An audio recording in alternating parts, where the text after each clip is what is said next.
Assalamualaikum warahmatullahi wabarakatuh. Kami dari kelompok 3 ingin mempresentasikan Activity Based Costing System. Perkenalkan, nama saya Anjani Wahyudi dari NIM 202312066 dengan teman saya.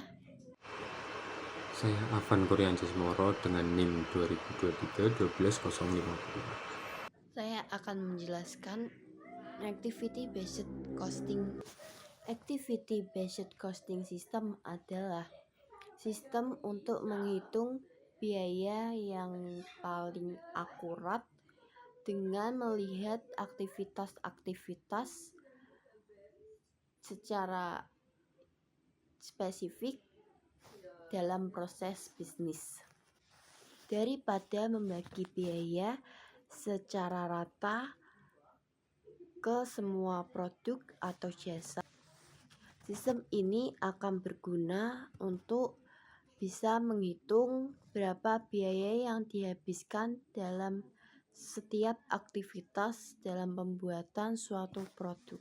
Menurut Sri Fadilah tahun 2009 mengatakan bahwa Activity Based Costing System merupakan suatu sistem akuntansi yang terfokus pada aktivitas-aktivitas yang dilakukan untuk menghasilkan produk atau jasa, serta menyediakan informasi perihal aktivitas-aktivitas dan sumber daya yang dibutuhkan untuk melaksanakan aktivitas-aktivitas tersebut. Aktivitas adalah kegiatan, peristiwa, atau unit kerja dengan tujuan tertentu.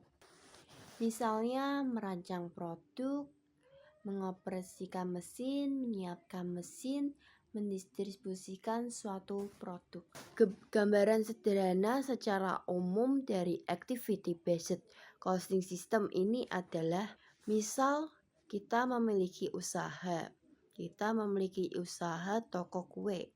Kita dalam toko kue tersebut kita menjual 2 produk, antara kue tar dan kue kering. Jika kita menggunakan Activity Based Costing System ini, kita tidak hanya membagi harga secara rata, tapi kita juga menghitung biaya setiap aktivitas spesifik untuk setiap produk tersebut. Misalnya seperti kita memanggang, membuat adonan, menghias kue, atau bahkan untuk mengemas suatu kue tersebut agar bisa menarik sebuah konsumen. Apa aja keunggulan dan kelemahan dari Activity Based Costing System ini? Keunggulan dari Activity Based Costing System ini lebih akurat menghitung biaya per produk, membantu perusahaan mengidentifikasikan barang mana yang boros dan barang mana yang harus dihilangkan. Contohnya yang kayak genset lebih mahal dan lebih boros daripada sanyo yang dengan harga 550. Jadi perusahaan tuh bakal mikir ulang barang mana yang boros bakal dihilangkan dan akan mempertahankan barang yang tidak boros, lebih irit, tapi bisa awet di jangka waktu yang panjang.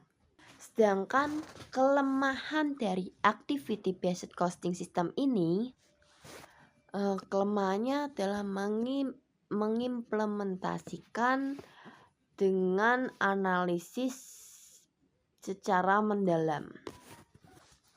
Dengan hal ini, bagi perusahaan kecil akan sangat menyulitkan dan sangat rumit untuk memiliki aktivitas yang begitu sederhana. Tahapan-tahapan penerapan Activity Based Costing punya 2 tahap, yaitu tahap pertama itu mempunyai 5 prosedur. Yang pertama itu penggolongan berbagai aktivitas. Jadi dari penggolongan berbagai aktivitas ini kita mengidentifikasi aktivitas-aktivitas yang berhubungan dengan pekerjaan tersebut atau HPP tersebut. Bisa seperti jam mesin dengan sumber daya dan lain sebagainya. Yang kedua itu pengasosiasian berbagai biaya dengan berbagai aktivitas. Jadi di sini kita menghubungkan semua biaya dengan aktivitas-aktivitas yang dilakukan di industri tersebut. Misal biaya transport itu bisa dihubungkan dengan biaya aktivitas perpindahan bahan. Ya, yang ketiga itu menentukan cost driver. Nah, dalam menentukan cost driver ini kita harus tahu jika apa sih yang membuat atau yang menyetir dari cost tersebut, biaya tersebut, seperti itu. Yang keempat, menentukan kelompok-kelompok biaya yang homogene. Jadi kita setelah itu kita mengelompokkan biaya-biaya yang sama, yang serupa, jadi seperti itu. Yang kelima, menentukan tarif kelompok. Nah, setelah kita mengelompokkan biaya-biaya yang homogen atau biaya-biaya yang mempunyai aktivitas yang serupa, kita menentukan tarif per kelompoknya. Nah, prosedur tahap kedua untuk menentukan harga pokok produksi yaitu biaya untuk setiap kelompok biaya overhead pabrik dilacak ke berbagai jenis produk. Jadi biaya overhead tadi dilacak ke produk-produk yang sudah jadi, seperti itu. Nah, untuk menentukan harga persatuannya. Nah, sebelum itu kita belajar dulu soal cost driver. Yang adalah cost driver. Cost driver ini merupakan faktor yang menyebabkan biaya aktivitas berubah. Jadi cost driver ini salah satu faktor penting dalam membuat activity based costing, karena cost driver ini yang membuat biaya itu bisa bergerak, bisa melakukan aktivitasnya, seperti itulah kurang lebih. Nah, menurut Supriyono dalam bukunya Andi Faisal ada beberapa pertimbangan yang diperlukan untuk memilih cost driver. Yang pertama itu biaya pengukuran, yang kedua itu pengukuran tidak langsung dan korelasi. Nah, maksudnya biaya pengukuran itu terdapat cost driver yang dapat dipilih untuk digunakan cost driver. Nah, cost driver yang dipilih sebaiknya memiliki data atau informasi yang tersedia untuk meminimalkan biaya pengukuran.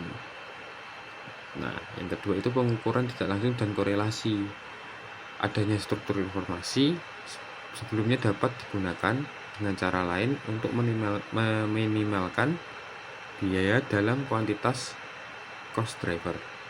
Nah, faktor-faktor untuk memilih cost driver itu yang ada 3. Yang pertama itu kemudahan untuk memperoleh data.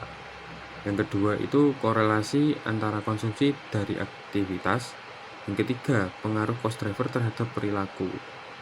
Nah, kemudahan untuk memperoleh data ini semakin mudah kita memperoleh data yang dibutuhkan oleh cost driver tersebut. Data yang digunakan biasanya data umum, seperti itu. Jadi semakin mudah data, semakin gampang kita membuatnya. Nah, yang kedua itu korelasi antara konsumsi dari aktivitas. Nah, itu apakah ada hubungannya dengan semua aktivitas di industri tersebut atau di pabrik tersebut, kan harus ada, seperti itu. Nah, yang ketiga itu pengaruh cost driver terhadap perilaku. Nah, dari cost driver ini misal jam mesin ini misal biaya pengepakan apakah berpengaruh terhadap perilaku biaya yang lain, seperti itu, seperti pengepakan, seperti biaya marketing dan lain-lain. Nah, ini adalah ilustrasi pembebanan biaya activity based costing. Yang pertama itu sumber biaya, dari sumber biayanya semuanya. Yang kedua itu tahap pertama atau cost pool aktivitas ya. Yang tahap kedua itu objek biayanya. Yang ketiga itu objek biayanya.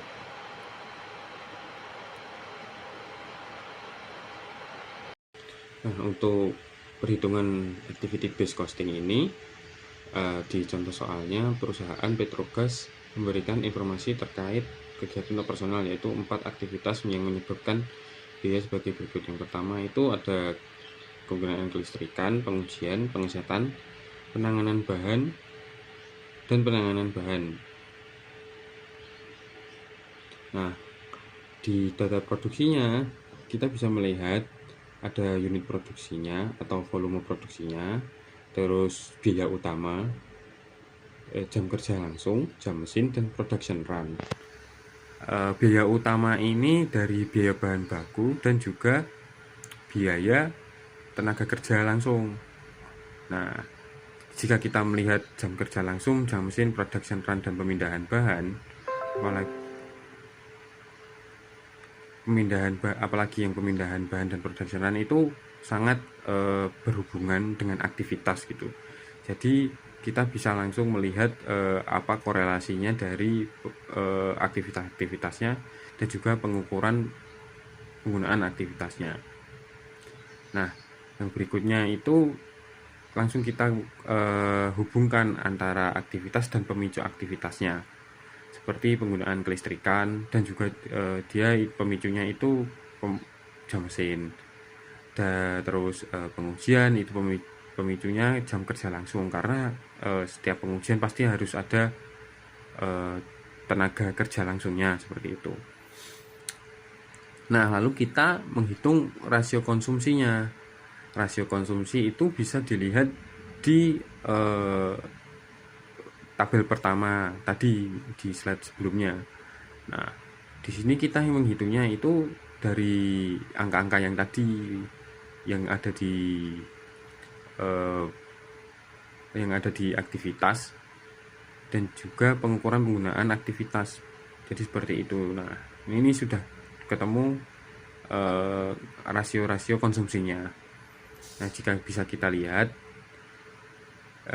ada kebetulan ini sama semua gitu, jadi bisa langsung digolong-golongkan. Nah, dari kesamaan rasio tadi,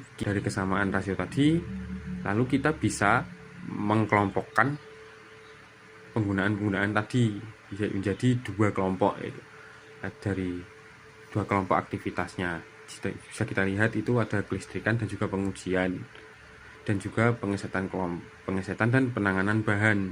Jadi seperti itu. Nah, total biayanya 360 juta ya ini. Nah, terus kita hitung tarif per kelompoknya. Nah, rumus tarif overhead yang dibebankan itu anggaran biaya overhead per pool aktivitas dibagi dengan aktivitas diestimasi per pool.